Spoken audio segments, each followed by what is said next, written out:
dating apps bagi masyarakat di era milenial. Nah, dating apps yang digunakan oleh masyarakat itu di Indonesia ini sendiri terdapat berbagai macam jenis aplikasi, baik itu dia jenis aplikasi pencarian jodoh online, aplikasi jual beli online, aplikasi berbelanja online, aplikasi transportasi online, dan aplikasi lainnya. Nah, yang ada di smartphone, yang tersedia di smartphone dengan akses internet yang dapat didownload sesuai dengan kebutuhannya. Nah, salah satu aplikasi pencarian jodoh itu bisa berupa Tantan, Tinder yang diluncurkan pada tahun 2012 di 196 negara. Nah, aplikasi ini itu dia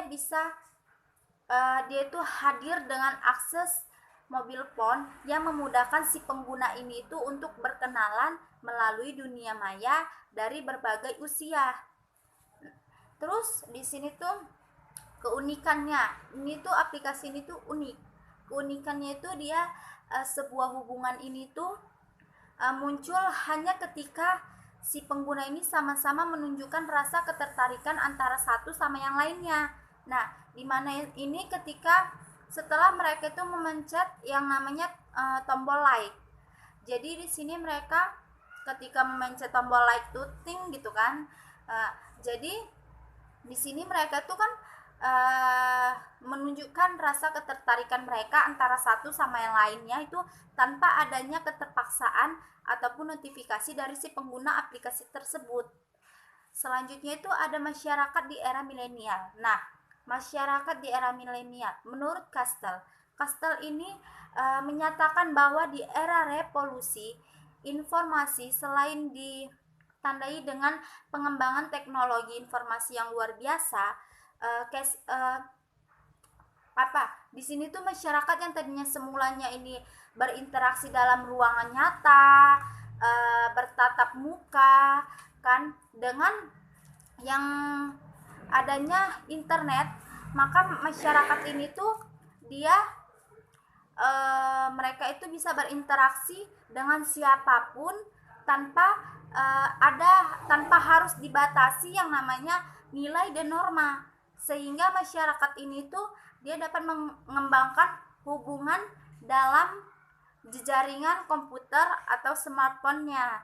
Nah, dari kekhasan dari teknologi ini tuh bukan hanya terdapat pada kemampuannya yang mengimbaskan realitas dari dunia maya ini ke dunianya gitu, bukan, tapi melainkan di sini tuh kemampuannya itu dia itu mengembangkannya membangun dimana membangun kemayaan yang nyata atau real virtuality. Nah, di era masyarakat post-industrial ini yang didominasikan teknologi informasi dan komunikasi ini tuh yang terjadi sesungguhnya itu bisa hanya perubahan dalam pola interaksi sosial dan cara berkomunikasi yang dilakukan oleh masyarakat, melainkan juga di sini tuh perubahan di mana itu perubahan sikap dan perilaku masyarakat ini menyikapi realitas sosial yang ada di sekitarannya. Terus selanjutnya itu ada dampak dari adanya dating apps ini bagi masyarakat. Yang pertama itu adanya kriminalitas dan juga pembunuhan. Nah, di mana di sini tuh efek negatif dari penggunaan aplikasi ini tuh yaitu jika kita tidak menggunakannya dengan hati-hati, maka di sinilah terjadinya yang namanya kriminal, di mana di sini tuh kita kan tidak tahu yang mana kita kan tidak tahu si teman kita ini tadi tuh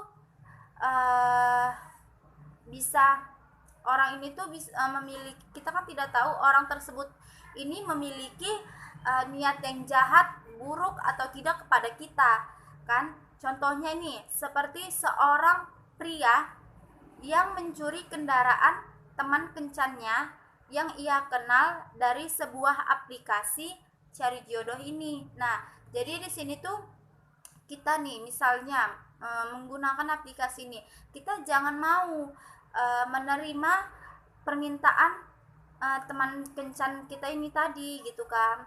Karena jangan mau menerima kita itu jangan mau menerima permintaan si orang tadi nih di tempat-tempat yang sepi gitu kan. Kenapa? Karena bisa di sini tuh kan bisa terjadinya yang namanya kriminal, terus pembunuhan kan. Jadi kita kan juga harus was-was gitu. Jadi di sini tuh kita jangan mau menerima permintaannya.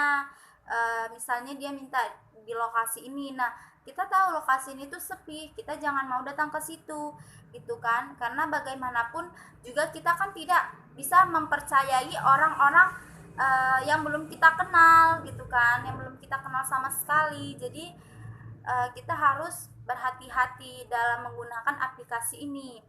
Selanjutnya itu ada rasa sakit akibat penolakan, dimana rasa sakit ini ketika cinta kita ditolak oleh orang yang kita cintai di dunia nyata aja itu menyakitkan, bukan kan?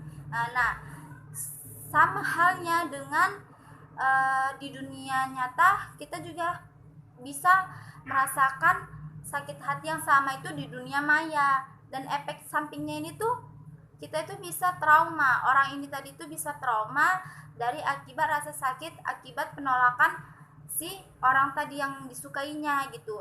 Selanjutnya itu ada kekecewaan, ada depresi dan kecemasan.